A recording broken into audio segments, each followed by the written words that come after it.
4 ijiem wara li Malta ddiet it-tmun tal-Presidenza tal-Kunsill tal-Unjoni Ewropea lill-Estonja, il-Prim Ministru Joseph Muscat mar fi Strasburgu biex jindirizza l-Parlament Ewropew dwar il-Presidenza Maltija. Joseph Muscat saħaq fuq il-kontribut li tat Malta fuq l-Aġenda Ewropea tul l-ewwel 6 xhur ta' din is-sena. Fit-tmiem din il-Presidenza saqt nitkellem ftit dwar dak illi ksibna flimkien. Iżda xtaqt li l-enfasi tiegħi ma tiqafx fuq dak li għaddejna minnu bħala Presidenza li tajjeb infakkar li kienet l-ewwel waħda fl-istorja tagħna. Ma kif għedt meta ltqajna l-ewwel darba fil-bidu ta' din l-esperjenza, xtaqt li l-kontribut tagħna jmur lil hinn minn sempliċement perjodu qasir fl-istorja kbira ta' din l-Unjoni. Ix-xewqa tiegħi tibqa' li ħarsitna bħala politiċi Ewropej konvinti tibqa' fuq kif se ntejbu ħajja iċ-ċittadini tagħna u kif għada se nkunu aktar rilevanti millum. Il-Prim Ministru rrefera għal bosta dossiers li nagħlqu fl-ewwel 6 xhur ta' din is-sena waqt il-Presidenza Maltija. Semma fost l-oħrajn it-tneħħija tat-tariffi tar-roaming u żvilupp importanti dwar il-konnettività tal-Wi-Fi f'postijiet pubbliċi. Il-Prim Ministru Joseph Muscat semma wkoll kwistjonijiet oħra bħal Brexit li pajjiżna iffaċċja b'suċċess matul il-Presidenza. Tkellem ukoll dwar it-tibdil fil-klima u l-avveniment storiku fejn l-Unjoni Ewropea ċċelebrat is-60 anniversarju mit-twaqqif tagħha f'Ruma. Fit-tmiem tal-indirizz li għamel il-Prim Ministru Joseph Muscat hawnhekk fil-plenarja tal-Parlament Ewropew fi Strasburgu kien hemm bosta rimarki pożittivi dwar il-Presidenza ta' Malta fil-Kunsill tal-Unjoni Ewropea, fosthom tal-President innifsu tal-Kummissjoni Ewropea. I want to pay tribute to what the Prime Minister of Malta did.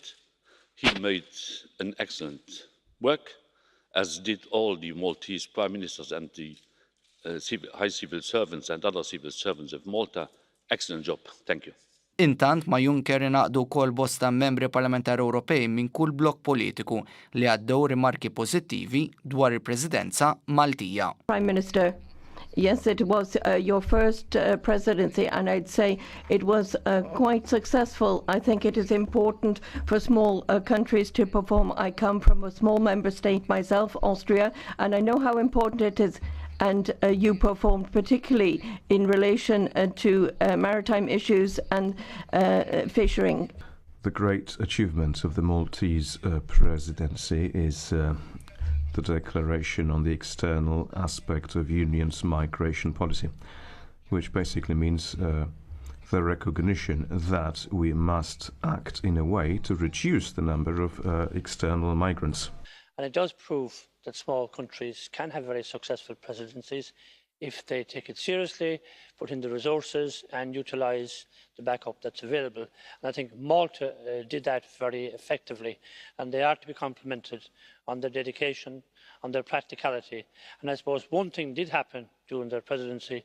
They can't claim full credit for it, but it will always be recorded as happening during their presidency, and that was the end of roaming charges. Bekk nistgħu ngħidu li bosta affarijiet marbuta mal-Presidenza Maltija tal-Kunsill tal-Unjoni Ewropea ġew fit-tmiemhom, diversi dossiers kif qal il-Prim Ministru li nfetħu u jingħalqu minn Malta f'dawn l-ewwel 6 xhur, oħrajn li fil-fatt kwistjonijiet oħra li qatt iridu jingħalqu issa mill-Presidenza ta' l-Estonja li propju fil-bidu ta' dan ix-xahar assumiet il-Presidenza tal-Kunsill tal-Unjoni Ewropea u dan ifisser li żar stat membru Malta fil-fatt anke qed tiffissa l-Aġenda Ewropea anke għaż-żmien li ġej.